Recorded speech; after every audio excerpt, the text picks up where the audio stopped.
Hello students, welcome on Biology Village.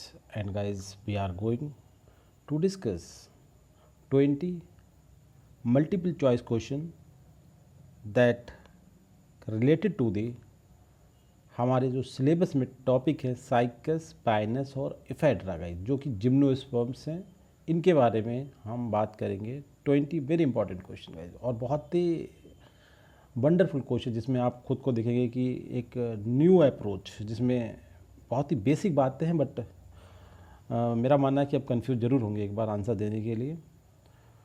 तो guys हम इसमें स्टार्ट करते हैं क्वेश्चन नंबर 1 से, जिसमें बोला जाता है कि in which are the following is found in the gymnosperms. सबसे पहले आप जिम्नोस्पर्म के बारे में थोड़ा सा एक रिवाइज कर लीजिए। उसकी डेफिनेशन है कि ये ऐसे प्लांट होते हैं जिसमें फ्लावर नहीं होते हैं, फ्रूट्स नहीं होते, केवल सीड आते हैं।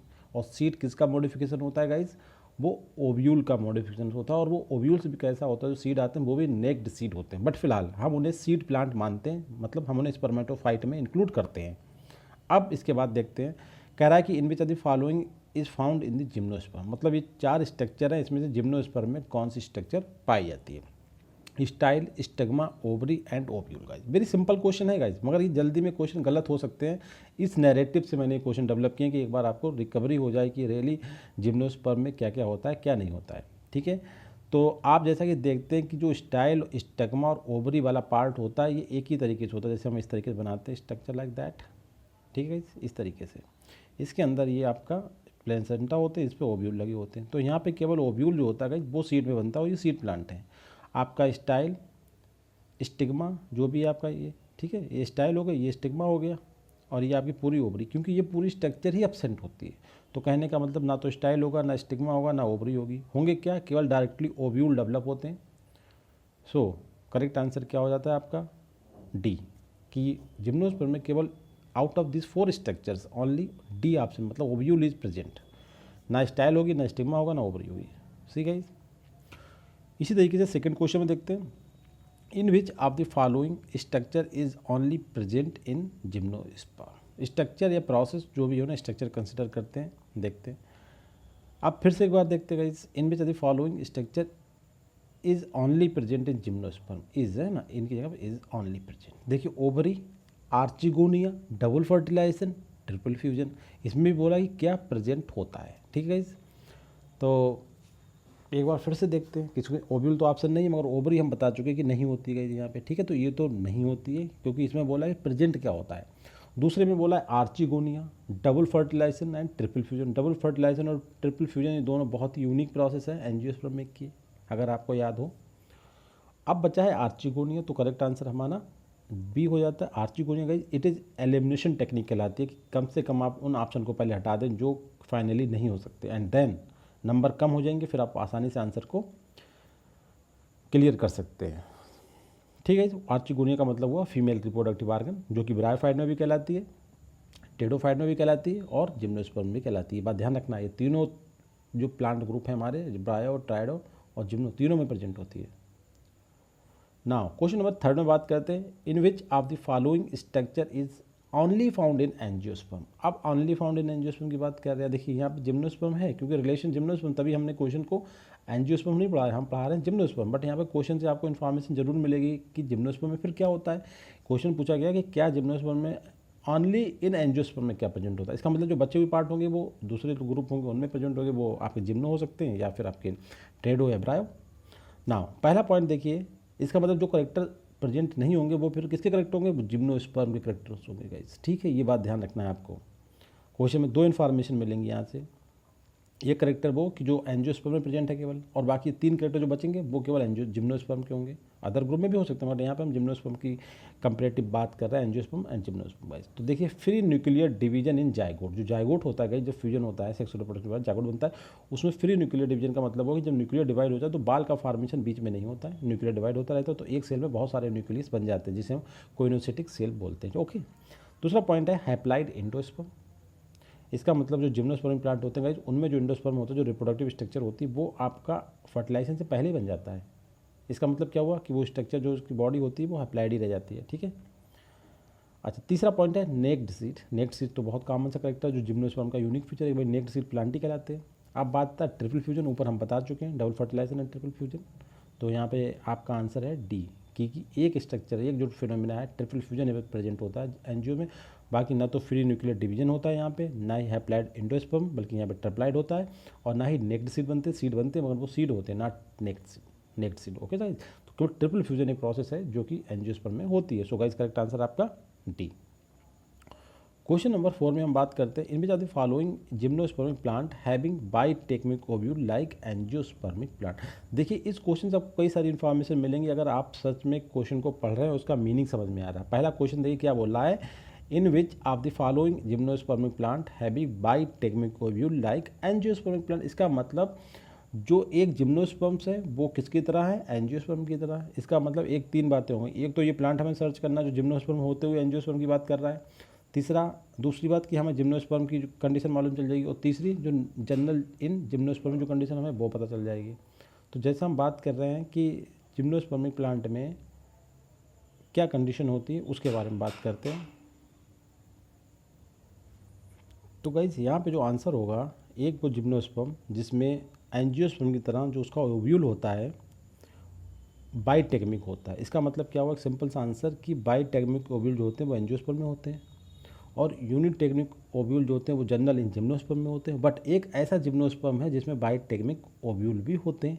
अब इसका आंसर कैसा आएगा, देखिए इसमें जो जनरल है कि आपने देखा होगा नीटेल्स जो है वो डेवलप है बहुत ज़्यादा, उसमें बेसल प्रेजेंट होती है लाइक एंजियोस्पर्म। ये करेक्टर भी नीटेल्स में होता है कि उसमें जो वो होते हैं वो आपका बाइटेक्मिक होते हैं लाइक एंजियोस्पर्मिक प्लांट। गाइस इस तरीके से आप आंसर बहुत इजीली निकाल सकते हो। और तीन इन्फॉर्मेशन कि एंजियोस्पर्म में जो ओव्यूल्स होते हैं गाइस वो बाइटेक्मिक होते हैं, और जो जिम्नो में होते हैं वो यूनिटेक्मिक होते हैं। उसके बावजूद जो नीटम होते हैं वो जिम्नोस्पर्म होते हुए बाइटेक्मिक ओव्यूल रखता है लाइक एंजियोस्पर्मिक प्लांट की तरह। ओके गाइस, क्वेश्चन नंबर 5 में बात करते हैं in which are the following is not a gymnospermic feature. इसमें से कौन सा जिम्नोस्पर्मिक फीचर नहीं है। देखिए काफ़ी अच्छी इन्फॉर्मेशन मिलेंगी बहुत सारी आपको।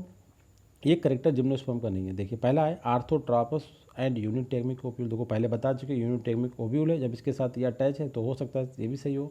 आर्थोट्रापस ओव्यूल का मतलब होता है कि बिल्कुल सीधा सीधा जो माइक्रोपाइलेंड और चैलेजेलेंड आपस में एक दूसरे के साथ हों। ठीक है। दूसरा है डिप्लाइड न्यूक्लियस। ध्यान रखना है न्यूक्लियस नहीं है, न्यूक्लियस होता है न्यूट्रिटिव टिश्यू जो कि इंडोस्पर्म को, डेवलपिंग इंडोस्पर्म को न्यूट्रिशन प्रोवाइड करता है, और जैसे जैसे इंडोस्पर्म बढ़ता है न्यूक्लियस जो होता है वो गायब हो जाता है, डिसअपियर हो जाता है। ठीक है। और तीसरा पॉइंट है 2 और मोर आर्चिगोनिया एट माइक्रोपाइलर एंड। मतलब जिम्नोस्पर्म में जो माइक्रोपाइलर एंड पे होता है उस पर 2 या 2 से ज़्यादा आर्चिगोनिया डेवलप होती हैं। इसके बाद आता है endosperm as a pre fertilization tissue. मतलब जो इंडोस्पर्म होता है वो फर्टिलाइजेशन से पहले ही बन जाता है, ये तो आपको बता चुके, इसलिए इंडोस्पर्म कैसा होता है, हैप्लॉइड होता है।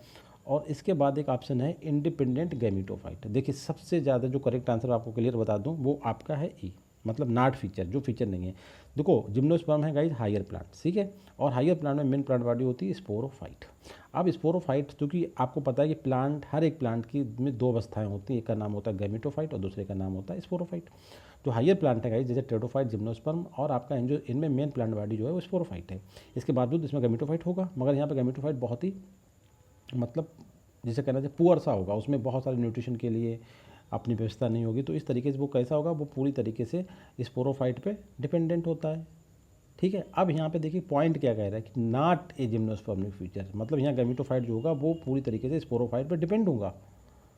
और यहाँ पे क्या कह रहा है कि इंडिपेंडेंट गैमेटोफाइट होगा। इंडिपेंडेंट गैमेटोफाइट जो होता है वो आपका नहीं होता है कहाँ, जिम्नोस्पर्म में, क्योंकि जिम्नोस्पर्म में जो गैमेटोफाइट होता है वो डिपेंडेंट होता है, और बाकी जो फीचर्स हैं वो बिल्कुल जिम्नोस्पर्म के फीचर्स हैं। ये वाला जो पॉइंट है कि इंडिपेंडेंट गैमेटोफाइट, ये जो कि जिम्नोस्पर्म में नहीं होता है। और ये क्वेश्चन पूछा गया कि नॉट ए फीचर, जो फीचर नहीं है। ये कह रहा है कि इस ऑप्शन में इंडिपेंडेंट गैमेटोफाइट, मतलब gametophyte are capable to prepare their food material. ठीक है, ये वाली क्वालिटी उसके पास नहीं है, क्योंकि वहाँ पे जो स्पोरोफिटिक फेज होती है बहुत ज़्यादा डोमिनेंट होती है। सो जो गैमेटोफाइट होता है पूरी तरीके से गाइज अपने स्पोरोफाइट पे डिपेंडेंट होता है। आपके यहाँ क्या बोला गया, इंडिपेंडेंट गैमेटोफाइट, जो जिम्नोस्पर्मिक फीचर नहीं है। सो गाइज करेक्ट आंसर आपका ई। क्वेश्चन नंबर 6 में बात करते हैं बेनेटेलियन। आप ध्यान रखें गाइज ये सेकेंड ऑर्डर है साइकेडेल्स का। जो साइकेड्स होते हैं गाइज उनमें सेकेंड ऑर्डर जो होता है वो बेनेटेलियन कहलाता है, उसके मेंबर को हम क्या बोले, बेनेटिलियंस बोलते हैं। जैसे आपने देखा पहला जो ऑर्डर होता है वो सीड फर्न होती है जिन्हें साइकेडोफिलिकल्स बोलते हैं, और दूसरा ऑर्डर है बेनेटियल्स। ठीक है गाइज, इसका दूसरा एक नाम और भी होता है साइकेडोडियोडेल्स। ठीक है, तो कहने का मीनिंग ये सिंपल सा कि जो ये वाले फॉसिल्स हैं इन्हें हमने आपको बताया था कि इन्हें हम क्या बोलते हैं, इन्हें हम फॉसिल साइकेड बोलते हैं। मतलब ये आज के टाइम में पाए नहीं जाते, जस्ट इनके फॉसिल्स पाए जाते हैं। ठीक है, अब क्वेश्चन में ये बोला गया है कि ये फॉसिल कौन से पीरियड को बिलोंग करते हैं। मतलब उनके फॉसिल रिकॉर्ड को जब हमने टेस्टिफाई किया तो हमें मालूम चला कि ये इतने साल पुराने हैं, और उतने साल पुराना कौन सा पीरियड था, कौन सा टाइम था, वो टाइम बताना है। उस टाइम के अकॉर्डिंग उसका टाइम का नाम क्या रखा गया गाइज, वो बताना है। तो उसके टाइम बेनेटेलियन जो फीचर्स जिम्नोस्पर्म के जो फॉसिल रिकॉर्ड मिले हैं उनसे ये क्लियर हो रहा है ये ट्राइएसिक पीरियड में बहुत ज़्यादा डोमिनेंट थे, और इनके फॉसिल रिकॉर्ड से जो टाइम आ रहा है वो ट्राइएसिक पीरियड के इक्विवेलेंट आ रहा है। So they are Triassic period में पाए जाते थे। Correct answer D.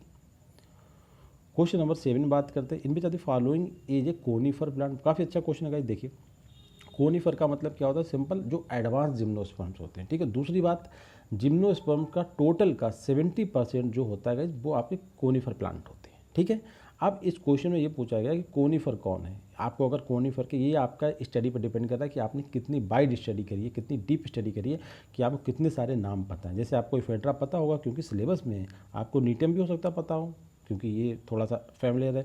इसके बाद ये वाला पॉइंट और ये वाला पॉइंट थोड़ा सा डीप है जैसे, मगर इस पता होने के बावजूद ये मालूम होना चाहिए कि ये कोनीफर हैं या नहीं है, क्योंकि वो 70% पार्ट से बिलोंग करते हैं या नहीं करते हैं, ये पॉइंट। तो आपका गाइस नीटम, इफेड्रा और वेलविलचिल जो है ये कोनीफर नहीं है, जबकि जो साइप्रस है वो कोनीफर है। तो करेक्ट आंसर क्या है आपका ए। इसमें पूछा गया कोनीफर कौन है, कोनीफर साइप्रस है, बाकी ये अपने ग्रुप नीटम, इफेड्रा, वेलविलचिल जो एक ऑर्डर रहेगा निटेल्स उसके मेंबर हैं तीनों, ये कोनीफर रेल के मेंबर नहीं है। क्वेश्चन नंबर 8 में बात करते हैं, in which of the following या in which gymnosperm latex tube is found. देखिए आपने देखा होगा कहीं पर पॉलिन ड्रॉप बनती है, कहीं पर पॉलिन चैम्बर बनता है, और इसी तरीके से कौन सा जिम्नोस्पर्म है जिसमें लैटेक्स ट्यूब बनती है। ठीक है, पॉलिन चैम्बर का नाम तो बहुत सुना होगा, पॉलिन ड्रॉप का नाम सुना होगा, बट लैटेक्स ट्यूब किस जिम्नोस्पर्म बनती है, आपका आंसर ये है, और ये बनती है आपकी नीटम में। आपको ध्यान रखना है, वेरी इंपॉर्टेंट क्वेश्चन है, नीटम में बनती है लैटेक्स ट्यूब। क्वेश्चन नंबर 9 में बात करते हैं, विच जिम्नोस्पर्मिक प्लांट हैविंग वर लीफ पैटर्न। देखिए लीफ जो होती है जिम्नोस्पर्म में आपको पता दो होती हैं, एक फोलिएज होती हैं और दूसरी स्केली लीव्स होती हैं। अब ये तो हो गई लीफ, अब होता है जो स्टेम है, इन पे इनका जो पैटर्न क्या होता है, कहीं पे देखिए अल्टरनेट भी हैं, कहीं पे स्पायरल भी है इस तरीके से, और कहीं पे है गुच्छा बन के जो वर्ल्ड बोला जाता है ग्रुप में है। तो यहाँ पर जो क्वेश्चन पूछा गया कि ग्रुप में, वर्ल्ड मतलब होता है ग्रुप, गुच्छा जैसे हिंदी में बोलते हैं बंच, उसकी फॉर्म में लीव्स किस जिम्नोस्पर्मिक प्लांट में पाई जाती है। तो इसका करियर आंसर है आपका बहुत ही क्लियर सा आंसर बी। जो सिडरस होता है गाइज उसमें जो है वर्ल टाइप की लीफ होती है। अब आपको अल्टरनेट और आपका स्पाइरल और आपका ये टाइप की और एग्जाम्पल आप देख लें कहीं से, या मैं आपको नया क्वेश्चन बताऊंगा तो उसमें देख लें, आपको एक मालूम चल जाएगा कि जो सिडरस होता है इसमें वर्ल्ड होती है, मतलब गुच्छे में प्रेजेंट होती है, बंच के फॉर्म में लीव्स प्रेजेंट होती हैं। सो नाउ क्वेश्चन नंबर 10 में बात करते हैं, pollen tube is sperm carrier in. देखिए पॉलिन ट्यूब बनना और ना बनना एक बहुत ही करेक्टरिस्टिक फीचर है प्लांट्स में। अब ये बोल रहा है कि पॉलिन ट्यूब होती है बट वो स्पर्म कैरियर होती है, कहने का मतलब स्पर्म को वहाँ तक पहुँचाती है, जो स्पर्म होता है वो इसके थ्रू मूव करता हुआ आता है। इस तरीके मतलब पॉलिन ट्यूब होती है बट स्पर्म कैरियर काम ना करे, पॉलिन ट्यूब है वो भी स्पर्म कैरियर का काम करे। तो ये टेडोफाइट में होता है, जिम्नोस्पर्म में होता है, ब्रायोफाइट में या एल्गी में गाइस। तो आपने पता है जिम्नोस्पर्म में आपने बहुत कॉमन सा फीचर देखा होगा, जो पॉलिन ट्यूब होती है वो एज स्पर्म कैरियर का काम करती है। सो करेक्ट आंसर गाइस आपका क्या होता है बी, क्योंकि आपने देखा जिसमें जो पॉलिनेशन की प्रोसेस बहुत फेमस होती है, और वो मोस्टली जो जिम्नोस्पर्म में विंड के थ्रू मतलब एनिमोफिलस टाइप का पॉलिनेशन होता है। क्वेश्चन नंबर 10 में बात करते हैं, in which of the following feature is not a evidence of similarities between the gymnosperms and angiospermic plant. देखो एक बहुत अच्छा क्वेश्चन है जिसमें ये बोला गया सिंपल सा कि कौन सा ऐसा फीचर है जो आपको ये बताता है कि ये सिमिलरिटी नहीं है between the gymnosperm and angiospermic plant के बीच में। ठीक है, जैसे बाकी पॉइंट सिमिलर है मगर एक पॉइंट पे ये एंजियोस्पर्म और जिम्नोस्पर्म सिमिलर नहीं होंगे, जैसे gametophytic phase is reduced in both. सही बात है, दोनों प्लांट में स्पोरोफाइट बहुत ही डेवलप स्टेज होती है, सो गैमेटोफेज अल्टीमेटली रिड्यूस हो जाएगी। क्लियर, दोनों के लिए सिमिलरिटी है। इस पॉइंट पे हम ये कह सकते हैं कि इस पॉइंट पे दोनों ही ग्रुप सिमिलर होते हैं। दूसरा पॉइंट है ओव्यूल डेवलप इनटू सीड, बिल्कुल सही है, दोनों में ओव्यूल सीड में डेवलप होते हैं, वो अलग बात है, वो नेक्ड सीड होता है नो प्रॉब्लम, मगर ओव्यूल होता है तो ओव्यूल सीड में डेवलप हो जाता है। इसके बाद फर्टिलाइजेशन इज साइफोनोगैमस। साइफोनोगैमस का मतलब होता है कि पॉलिन ट्यूब के थ्रू फर्टिलाइजेशन होता है, ये भी लगभग सेम है। बट बेसल्स की जो प्रेजेंस होती है वो दोनों ग्रुप में डिफरेंस करती है, क्योंकि जिम्नोस्पर्म में normally most of the gymnosperm में बेसिल्स एब्सेंट होती हैं, क्योंकि निटेल्स में केवल प्रेजेंट होती है, बाकी जिम्नोस्पर्म में एब्सेंट होती हैं। तो हम जनरल की बात कर रहे हैं यहाँ पे, जनरल जिम्नोस्पर्म में बेसिल्स एब्सेंट होती है और आपके एंजियोस्पर्म में प्रेजेंट होती है। तो करेक्ट आंसर क्या होता है यहाँ पे? डी। मतलब इस पॉइंट पे बेसिल्स की प्रेजेंस एब्सेंस के बेस पे जो आपका जिम्नोस्पर्म और एंजियोस्पर्म सेम नहीं होते हैं, ठीक है। एंजियोस्पर्म प्रेजेंट होती है, जिम्नोस्पर्म में एब्सेंट होती है।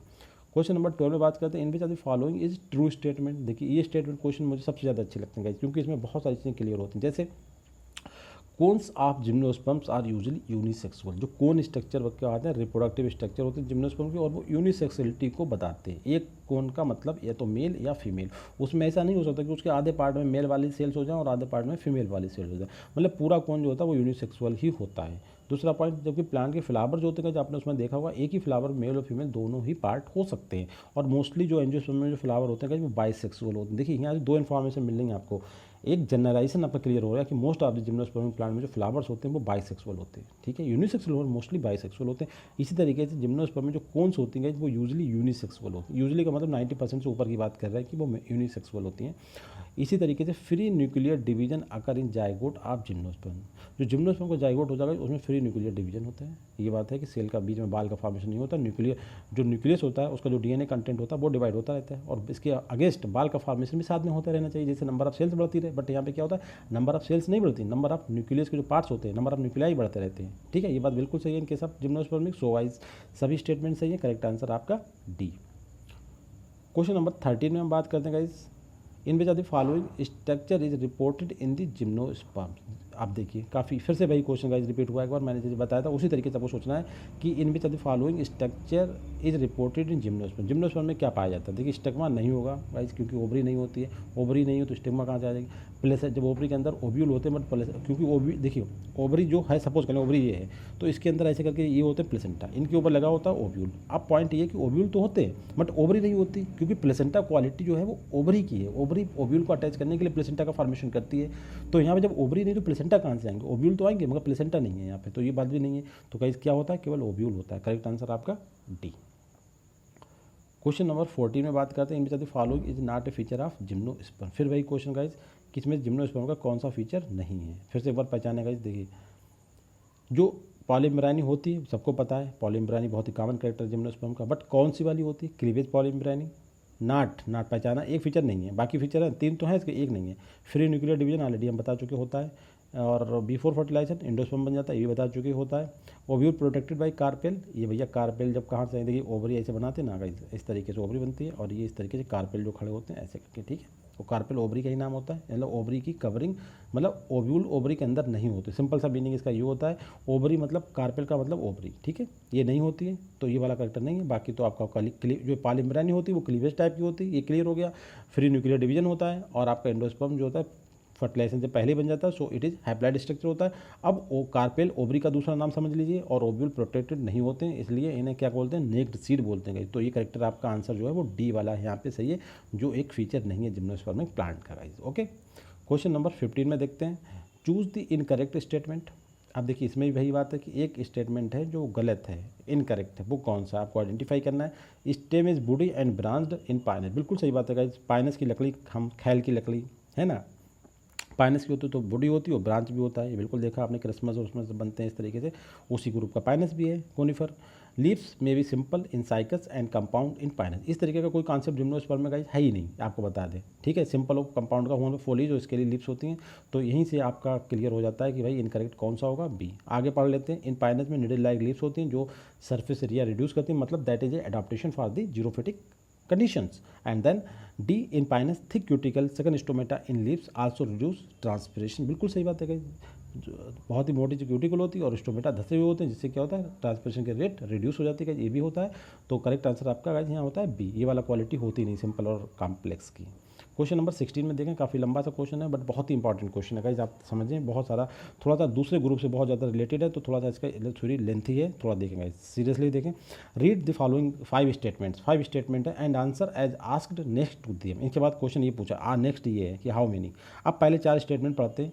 कह रहा कि स्टेटमेंट मतलब बताइए कौन सा, इसने बोला करेक्ट कौन सा, इन 5 में से केवल कौन से करेक्ट है, 4 करेक्ट है, 4 का मतलब 4 करेक्ट नहीं, मतलब 4 आउट ऑफ 5 से 4 करेक्ट, ये मतलब है यहाँ पे, ध्यान रखना कि 4 वाला करेक्ट नहीं है, वरना ऑप्शन भी 5 होते क्योंकि स्टेटमेंट 5 है। पहला पॉइंट है न्यूक्लियोसिस्टम, जो कि गाइस क्या होता है, एक टेरोफाइट होता है। Female gametophyte is reduced on the parent sporophyte. मैं ज़्यादा एक्सप्लेन करूँगा तो ये 15 मिनट में क्वेश्चन एक्सप्लेन हो पाएगा, मैं केवल आपको आंसर बताऊँगा, आप सोचिए। इन गिंगो बाइलोबा, जो कि जिम्नोस्पर्म होता है, मेल गमेटोफाइट जो होता है वो इज़ नॉट इंडिपेंडेंट। एक बार काट दें, मेल गमेटोफाइट इज़ नॉट इंडिपेंडेंट, मतलब वो इंडिपेंडेंट नहीं होता, मतलब डिपेंडेंट होता है, इसकी हिंदी ये हो सकती है। दूसरा पॉइंट है स्पोरोफाइटा ब्रिक्सिया, जो bryophyta is more advance more developed than in polytrichum. Polytrichum का लिवर बर्ड होता है, रिक्सिया माउस, इस तरीके से। आज सेक्सुअल रिप्रोडक्शन इन बॉल बॉक्स आपको ऑलरेडी मैंने पढ़ा दिया, ये यहाँ पे आइसोगैमस नहीं होता है, बल्कि कैसा होता है, एनाइसोगैमस ओगैमस होता है, क्लियर, ठीक है, आपको बता दूँ। तो ये तो आपने आगे पढ़ लिया है जो अच्छा। इसके बाद spores of the slime mode. Slime mode क्या होता है, एक आपके प्रोटिस्टा के मेंबर्स होते हैं, ठीक है। इनके जो अब प्रोटिस्टा मेंबर का मतलब क्या होता है, इनमें सेल वाल होती है, सिंपल सा। इसमें क्या लिखा है, लैग सेल वाल, तो ये भी आपको मैंने बताया है, तो ये भी आपका गलत हो गया, जो लिखा है वो गलत है, जबकि इसमें सेल वाल होती है, इसमें कह रहा है कि नहीं होती है। अब इसके बाद जो आंसर मैं आपको बता दूं, इसका जो आंसर है वो बी सही है। बी का मतलब हुआ कि कोई एक स्टेटमेंट ठीक है। अब वो स्टेटमेंट ठीक कौन सा है गाइस, वो आपको बताना है कि कौन सा स्टेटमेंट इसमें से ठीक है। देखो सिंपल सा हम आपको बताएं, स्टेटमेंट नंबर 2 जो है वो ठीक है इसमें। कैसे करके, गिंगोज में जो होता है जिम्नोस्पर्म होता है, जिम्नोस्पर्म में मेन प्लांट बॉडी क्या होती है, स्पोरोफाइट होता है, ठीक है। तो स्पोरोफाइट का मतलब ये होता है सिंपल सा कि जो गमीटोफाइट होता है वो उसके ऊपर पूरी तरीके से डिपेंडेंट होता है, जबकि इसमें क्या लिखा है कि इन गिंगो में मेल गमीटोफाइट जो होता है इज़ नॉट इंडिपेंडेंट, मतलब डिपेंडेंट होता है, डिपेंडेंट होता है, ठीक है। और ये बात इज़ नॉट इंडिपेंडेंट, तो इसका मतलब क्या हुआ कि आपका जो गिंगो के अंदर गैमेटोफाइट होता है वो पूरा तरीके से इस पर डिपेंडेंट होता है, मतलब उस पर डिपेंडेंट होता है, वो अपना फूड मटेरियल खुद से नहीं बना पाता है। और इसके बाद स्टेटमेंट ये भी समझा देता हूँ, पहला वाला, इन न्यूक्लियोसिटम the female gametophyte is retained on the parent sporophyte. ये वाला भी स्टेटमेंट देखिएगा, आपने देखा होगा टेरोफाइट में जस्ट जो मेन प्लांट बॉडी वो चेंज होती है, जैसे एल्गी, फंजाई, ब्रायोफाइट तक मेन प्लांट बॉडी क्या होती है, गैमेटोफाइट होती है। टेरोफाइट, जिम्नोस्पर्म और एंजियोस्पर्म में मेन प्लांट बॉडी क्या होती है गाइस, आपका स्पोरोफाइट होती है, ठीक है। अब जो टेरोफाइट बीच में फंस जाते हैं प्लांट, इनमें मेन वो ट्रांजिशन हुआ कि मेन प्लांट बॉडी गैमेटोफाइट से स्पोरोफाइट में चेंज हो रही है। तो इसका मतलब जो टेरोफाइटिक प्लांट होते हैं उनमें गैमेटोफाइट और स्पोरोफाइट दोनों बहुत ताकतवर होते हैं, कहने का मतलब दोनों में अपनी इंडिपेंडेंसी होती है, ठीक है।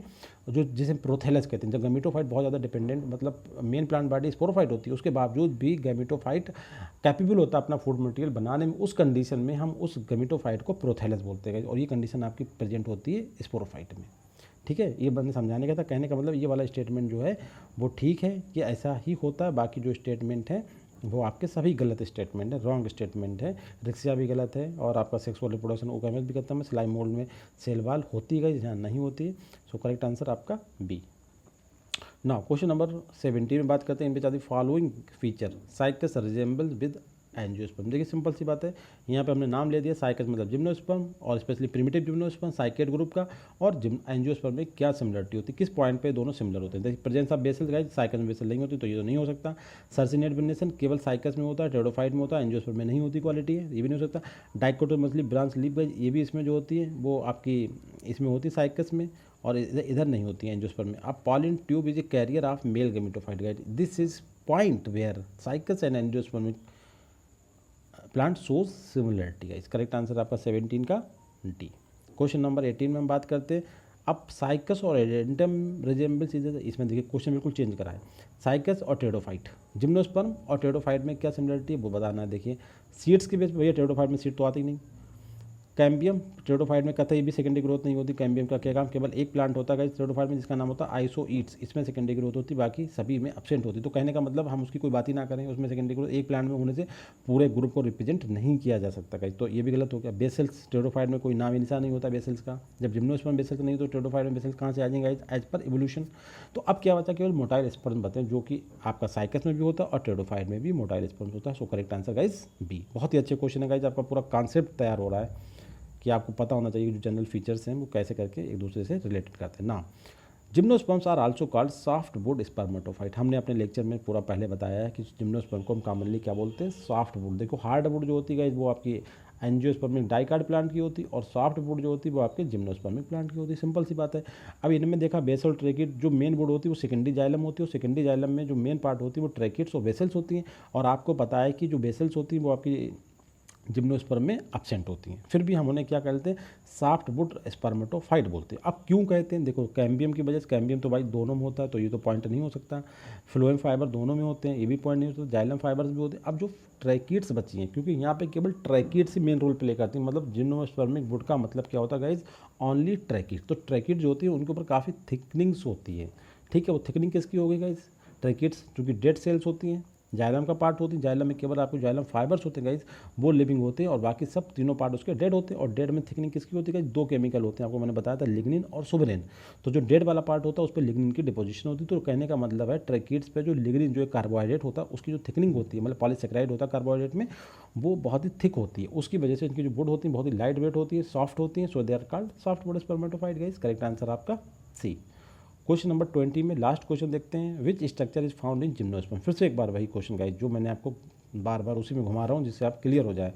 देखिए, सेपल्स, पेटल्स, पेरियंथ, कोरोला, ये सब फ्लावर के पार्ट हैं, और फ्लावर जिम्नोस्पर्म में होते नहीं, तो गाइज ये सब पार्ट कहाँ से आ गए, सिंपल सा, ये कोई पार्ट नहीं होगा, केवल क्या होगा, ओव्यूल होगा, ठीक है। आल ऑफ द अबव भी गलत है, केवल करेक्ट आंसर क्या है, ओव्यूल। वो भी कैसा होता है गाइज, नेक्ड सीट का फॉर्मेशन करने वाला ओव्यूल होता है। तो करेक्ट आंसर डी। कह रहा है कि कौन सी स्ट्रक्चर जिम्नोस्पर्म में प्रेजेंट होती है, भैया सेपल्स, कैलेक्स, कैरोला, पेरियंथ, ये सब कब होते हैं, जब फ्लावर आता है। फ्लावर के बाद जो एसोसिएरी पार्ट होते हैं जिन्हें हम सेपल्स कहते हैं, उनका जॉइंट फॉर्म को हम कैलेक्स बोलते हैं। इसी तरीके से दूसरे जो अंदर पार्ट होते हैं जो कलरफुल होते हैं उन्हें हम कोरोला बोलते हैं, और उनका जॉइंट स्ट्रक्चर पेटल्स बनाता है। और जब कुछ प्लांट में सेपल्स और कैरोला जो होते हैं अलग अलग नहीं हो पाते हैं, तो उन्हें हम जॉइंट टर्म देते हैं, क्या, पेटल्स बोलते हैं, सॉरी उन्हें हम पेरियंथ बोलते हैं, और पेरियंथ की यूनिट कहलाती है गाइज टेपल्स। तो इसलिए आपका ना ये होंगे, जब कैलेक्स करोला ही नहीं गए तो टेपल्स कहाँ से आ गए, तो केवल आंसर आपका डी। एंड लास्टली भाई मैं रिक्वेस्ट कर रहा हूँ आप to all of you, please subscribe, like and share my YouTube channel Biology Village. Thank you very much guys.